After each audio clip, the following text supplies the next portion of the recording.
दोस्तों, स्वागत है आपका जीनियस साइंस क्लासेस के अंदर। दोस्तों, जैसा कि आपने थंबनेल देख लिया होगा, आज हम इस छोटे से वीडियो के अंदर लेके आए हैं दोस्तों राजस्थान के जोधपुर जिले यानी कि मारवाड़ के बारे में। जोधपुर के राजाओं का हम नामकरण यानी कि उनके कालक्रम के अनुसार जानने का प्रयास करेंगे। दोस्तों, जो लोग चैनल पे नए हैं वो सबसे पहले चैनल को सब्सक्राइब करें और बेल आइकन प्रेस करें ताकि इस प्रकार के इंपॉर्टेंट वीडियो आपको घर बैठे आपके मोबाइल स्क्रीन पे मिल सके। दोस्तों, और एक बात और दोस्तों, जो लोग कंपटीशन एग्जाम की तैयारी कर रहे हैं, चाहे वो कोई सा भी कॉम्पिटिटिव एग्जाम हो, चाहे वो एसएससी, जीडी, रेलवे, कांस्टेबल या फिर अदर कॉम्पिटिटिव एग्जाम, सबके लिए स्टैटिक जीके से रिलेटेड बहुत ही इंपॉर्टेंट और बहुत बड़े एमसीक्यू आपके सामने इस छोटे से वीडियो में रहने वाले। दोस्तों, तो वीडियो को बिल्कुल भी स्किप ना करें, अंत तक इस वीडियो को जरूर देखें दोस्तों, ठीक है ना। आपके बड़ा काम आने वाला वीडियो दोस्तों। तो चलिए बिना किसी देरी के शुरू करते हैं। जोधपुर के राजाओं का कालक्रम, उन कालक्रम के अनुसार उनका नामकरण दोस्तों,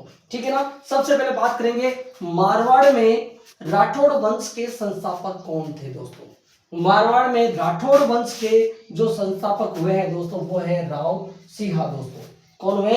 राव सिंहा। और राव सिंहा के बाद में अगर मंडोर की राजधानी, मतलब मंडोर को राठौड़ों की राजधानी अगर बनाया है तो वो किसने बनाया दोस्तों? राव चूड़ा ने बनाया। रिपीट कर रहा हूं दोस्तों, बहुत ही बड़े एमसीक्यू में आपको इस वीडियो के अंदर, बहुत छोटे वीडियो के अंदर ढेर सारे यानी कि मारवाड़ जोधपुर से रिलेटेड ढेर सारे एमसीक्यू में आपको बताने वाला हूं। तो वीडियो बहुत कारगर होने वाला है दोस्तों आप लोग के लिए भाई लोगों। तो देखिए, रिपीट कर रहा हूं, मारवाड़ में राठौड़ वंश के संस्थापक कौन हुए? राव सिंहा हुए हैं दोस्तों, राव सिंहा। और राव सिंहा के बाद में मंडोर को राठौड़ों की राजधानी किसने बनाया? मंडोर को राठौड़ों की राजधानी किसने बनाया दोस्तों? तो राव चूड़ा ने। किसने बनाया? राव चूड़ा ने। दो क्वेश्चन आपके कंप्लीट हो चुके हैं। अगले क्वेश्चन की अगर बात करें, ऐसा क्वेश्चन बन सकता है कि जोधपुर शहर किसने बसाया दोस्तों? तो राव जोधा ने। जोधपुर शहर की स्थापना किसने की? राव जोधा ने 1459 के अंदर, मतलब जो है 1459 के अंदर, 1459 के अंदर जोधपुर शहर की स्थापना या जोधपुर शहर को बसाया था मतलब जो है राव जोधा ने। अब हालांकि राव जोधा जो थे, इनसे पहले अगर बात करें कि मंडोरों को राठौड़ों की राजधानी बनाने का जो जिम्मा था, किसने बनाया था? राजधानी किसने बनाया था? राव चूड़ा ने। और राव चूड़ा के बाद में ऐसी मान्यता है कि जो नवीनीकरण है वो किसने करवाया था? राव रणमल ने करवाया था दोस्तों। यानी कि मंडोर की फिर नवीनीकरण और जोधपुर का नवीनीकरण किसने करवाया था? राव रणमल ने। इसके अलावा अगर जोधपुर शहर की पूर्णतः बसाने की अगर बात आती है तो राव जोधा, जिन्होंने 1459 के अंदर दोस्तों। और राव जोधा के बाद में जोधपुर का नवीनीकरण का जिम्मा किसके पास आया था? राव सातल देव के पास आया था दोस्तों। राव सातल देव ने एक बहुत बड़ा एमसीक्यू मैं आपको बताने जा रहा हूं कि गुड़ला नृत्य प्रारंभ किया था दोस्तों। राव सातल देव ने कौन सा नृत्य प्रारंभ किया था? गुड़ला नृत्य। और राव सातल देव के बाद में वैसी बात सामने आती है, इतिहासकार बताते हैं कि राव सूजा ने ये जिम्मेदारी उठाई थी। और राव सूजा के देखो कालक्रम के अनुसार इनका नामकरण आ रहा है। सबसे पहले संस्थापक की अगर बात करते हैं मारवाड़ के, तो वो है राव सिंहा। फिर मंडोर को राठौड़ों की राजधानी किसने बनाया था? राव चूड़ा ने। राव चूड़ा के बाद में मंडोर के लिए और जोधपुर के लिए अगर नवीनीकरण की बात आती है तो राव रणमल ने नई विचारधारा दी और जोधपुर शहर को कंप्लीटली बसाया था राव जोधा ने 1459 के अंदर। फिर बाद में वापस नवीनीकरण की बात आती है तो राव सातल देव के बाद में राव सूजा। अब राव सूजा के बाद की अगर बात करें दोस्तों तो राव सूजा की बाद अगर बात करें तो राव गंगा आता है। और राव गंगा के लिए एक बहुत बड़ा एमसीक्यू मैं आपको बताने जा रहा हूं कि राव गंगा का एक पुत्र था जिसका नाम था राव मालदेव। राव मालदेव के नेतृत्व में खानवा का युद्ध हुआ दोस्तों, और ये मुख्य सेनापति था खानवा युद्ध का मुख्य सेनापति था मालदेव। इसकी सहायता से, मतलब मालदेव की सहायता से ही 1540 के अंदर उदय सिंह ने चित्तौड़ पर शासन किया दोस्तों। मालदेव की सहायता से ही उदय सिंह ने चित्तौड़ पर शासन किया था। कब? 1540 में दोस्तों। अब अगर आगे अपन इस कालक्रम के अंदर आगे बढ़े तो अकबर के पूर्ण विरोधी कौन थे दोस्तों? तो अकबर का पूर्ण जो कट्टर विरोधी था वो था राव चंद्रसेन दोस्तों, राव चंद्रसेन। और राव चंद्रसेन को मारवाड़ का प्रताप कहते हैं दोस्तों, क्योंकि महाराणा प्रताप ने मरते दम तक अकबर की अधीनता स्वीकार नहीं की दोस्तों, ठीक है ना। तो राव चंद्रसेन जो थे वो अकबर के कट्टर मतलब विरोधी थे दोस्तों। कभी उन्होंने अधीनता की तो बात स्वीकार नहीं की। और इन्हें मारवाड़ का प्रताप भी कहा जाता है। किनको? राव चंद्रसेन को। ठीक है ना दोस्तों, यहां तक की कहानी आई थिंक आपको समझ में आ चुकी होगी दोस्तों। ठीक है ना, इसके बाद अगर बात करते हैं कि मोटा राजा किसे कहा जाता है, आप लोगों को वीडियो में मैं ये एक बात बताना जा रहा हूं, चाहे कोई सा भी कॉम्पिटिटिव एग्जाम हो दोस्तों, स्टैटिक जीके से और कंप्लीटली हिस्ट्री के रिगार्डिंग आपसे ऐसे क्वेश्चन पूछे जा सकते हैं। राजा के नाम के बारे में क्वेश्चन आ सकता है, शासन काल के समय बात क्वेश्चन पूछा जा सकता है, और उस राजा के शासन काल के दौरान कौन सी घटना घटी और उसकी तिथि आपसे पूछी जा सकती है दोस्तों। तो आप इस वीडियो के अंत तक बने रहना दोस्तों। मोटा राजा किसे कहा जाता है? देखिए दोस्तों, मोटा राजा की उपाधि किसको दी गई है? उदय सिंह को दी गई है दोस्तों। मोटा राजा उदय सिंह को कहते हैं, और इनके बारे में यह कहा जाता है कि इन्होंने अकबर की अधीनता स्वीकार कर ली थी दोस्तों। मोटा राजा यानी कि उदय सिंह ने अकबर की अधीनता स्वीकार कर ली, और अधीनता स्वीकार करने के बाद अपनी पुत्री जोधा का विवाह करवाया था दोस्तों। किन्होंने? उदय सिंह ने अकबर के साथ में अपनी पुत्री जोधा का विवाह करवा दिया। अब इनके बाद अगर बात आती है तो महाराजा सूर सिंह थे दोस्तों। ठीक है ना, जिन्होंने मारवाड़ को आगे नवीनतम विचारधारा दी दोस्तों। कौन थे? महाराजा सूर सिंह। और महाराजा सूर सिंह के बाद में जिम्मेदारी जाती है महाराजा गज सिंह प्रथम के बारे में दोस्तों।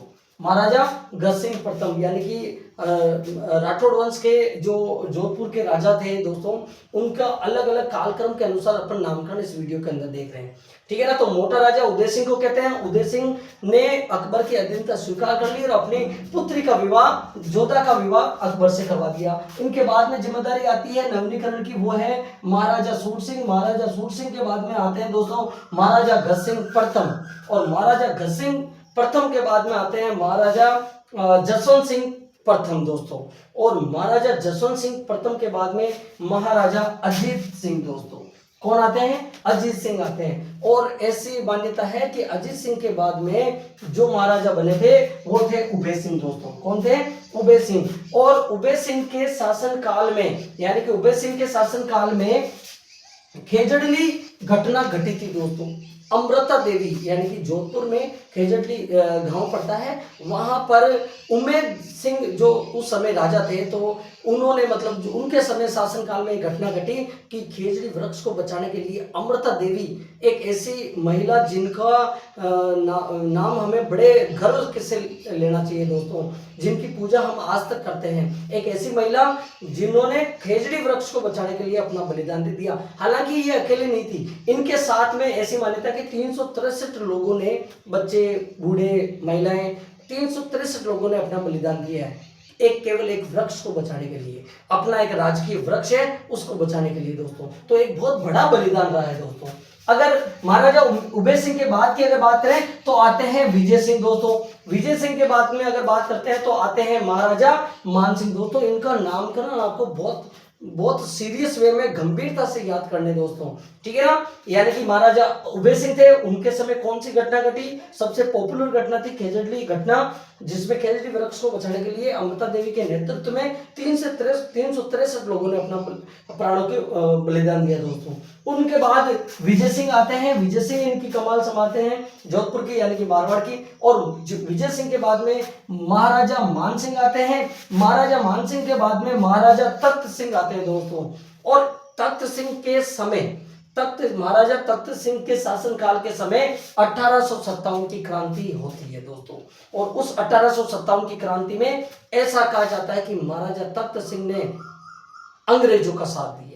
हालांकि वहां पर डूंगजी जवार जी की घटना भी अपन को देखने को मिलती है। जब उनको अंग्रेज गिरफ्तार करते हैं तो प्रजा विरोध करती है और फिर तख्त सिंह जो है डूंगजी को अपने ही किले के अंदर कैद करते हैं। तो ये कहानी उस समय की है। तो महाराजा तख्त सिंह जो थे उनसे जस्ट पहले कौन थे? महाराजा मान सिंह थे।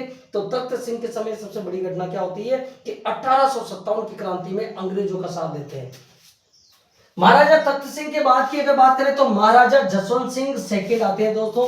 महाराजा जसवंत सिंह के बाद अगर बात करें तो महाराजा सरदार सिंह आते हैं। महाराजा सरदार सिंह के बाद में महाराजा सुमेर सिंह आते हैं। और महाराजा सुमेर सिंह के बाद ऐसा कहा जाता है कि उम्मेद भवन का निर्माण करवाने वाले महाराजा उमेश सिंह आते हैं दोस्तों। तो उमेश सिंह ने उम्मेद भवन बनवाया था दोस्तों। और उमेद सिंह के बाद में अंतिम शासक आता है, राठौड़ वंश का अंतिम शासक आता है और वो आते हैं हनुमंत सिंह दोस्तों। ये राठौड़ वंश के अंतिम शासक थे। कौन थे दोस्तों? हनुमंत सिंह दोस्तों। और हनुमंत सिंह के बारे में ऐसा कहा जाता है कि ये भोपाल के नवाब के साथ मिलकर के, भोपाल के नवाब के साथ मिलकर के जिन्ना से मुलाकात करते हैं और मुलाकात करने के बाद मारवाड़ को पाकिस्तान के अंदर इन्वॉल्व यानी पाकिस्तान के अंदर शामिल करने का प्रयास करते हैं, जो कि ऐसा नहीं होता है। हालांकि इन्होंने प्रयास किया था बट ऐसा नहीं हुआ दोस्तों। तो इस प्रकार से उम्मीद करता हूं आपको ये वीडियो बड़ा ही पसंद आया होगा दोस्तों। और इस वीडियो को उन लोगों तक ज़्यादा से ज़्यादा लाइक और शेयर करें जो लोग कंपटीशन एग्जाम की तैयारी कर रहे हैं। आप लोग अगर ये चाहते हैं तो मैं इस वीडियो के अंदर इन शॉर्ट वापस रिपीट कर देता हूँ। मारवाड़ में राठौड़ वंश के संस्थापक राव सिया थे। मंडोर को राठौड़ों की राजधानी किसने बनाया था? राव चूड़ा ने। अब राव चूड़ा की अगर बाद में बात करते हैं तो राव रणमल आते हैं। राव रणमल के बाद में मतलब जो है राव जोधपुर को बसाने वाले थे राव जोधा। और राव जोधा के बाद में राव सातलदेव, राव सातलदेव के बाद में राव सूजा। हालांकि सातलदेव ने घुड़ला नृत्य प्रारंभ किया था। उनके बाद में राव सूजा को जिम्मेदारी सौंपी जाती है। राव सूजा के बाद में राव गंगा आते हैं। राव गंगा के बाद इनके मतलब जो इनके ही पुत्र थे मालदेव, उनके नेतृत्व में खानवा का युद्ध लड़ा जाता है। और ऐसी मान्यता है कि मालदेव की सहायता से, इनकी सहायता से उदय सिंह ने चित्तौड़ पर शासन किया था 1540 में। और अकबर का कट्टरपंथी विरोधी कोई शासक था तो वो था राव चंद्रसेन, इसलिए इसे मारवाड़ का प्रताप कहते हैं दोस्तों। और इनके बाद मोटा राजा कहते हैं किसको? उदय सिंह को। उदय सिंह ने अकबर की अधीनता स्वीकार कर ली और अपनी पुत्री का विवाह करवा दिया अकबर से दोस्तों। यह और यही एक टर्निंग पॉइंट था। यहाँ से राजपूत शासकों की मतलब जो है मुगलों के प्रति जो नींव है ना वो थोड़ी कमजोर होती दिखी दोस्तों। इनके बाद महाराजा सूर सिंह आते हैं। सूर सिंह के बाद में महाराजा गज सिंह आते हैं, फर्स्ट आते हैं। और गज सिंह के बाद में जसवंत सिंह फर्स्ट आते हैं। इसके बाद महाराजा अजीत सिंह, अजीत सिंह के बाद में महाराजा उबे सिंह, उबे सिंह के बाद उबे सिंह के साथ में के शासनकाल में घटना घटती है खिंजड़ली की, जिसमें अमृता देवी के साथ 363 लोग बलिदान देते हैं। उनके बाद विजय सिंह आते हैं। विजय सिंह के बाद में महाराजा मान सिंह, महाराजा मान सिंह के बाद में तख्त सिंह जो कि डूंगजी और जवाहर जी का टाइम पीरियड के समय थे। और उनके बाद महाराजा जसवंत सिंह सेकंड के बाद में सरदार सिंह के बाद में सुमेर सिंह और सुमेर सिंह के बाद में उम्मेद भवन का निर्माण करवाने वाले उम्मेद सिंह। और अंतिम शासक हुए हैं जोधपुर के राठौड़ वंश के अंतिम शासक हुए हैं हनुमंत सिंह। याद कर लेना, बड़े गंभीरता से बता रहा हूं आपको। हनुमंत सिंह जिन्होंने भोपाल के नवाब के साथ मिलकर के जिन्ना से मुलाकात करके मारवाड़ को पाकिस्तान में मिलाने का प्रयास किया था, जो कि अधूरा रह गया दोस्तों। तो अगर वीडियो अच्छा लगा तो लाइक और कमेंट और शेयर करें उन लोगों को जिनको इस वीडियो की बहुत ही ज्यादा उपयोगिता है, आवश्यकता है दोस्तों। ठीक है ना? तो मिलते रहेंगे इसी प्रकार इंपॉर्टेंट वीडियो के साथ। तब तक के लिए goodbye, thanks, take care.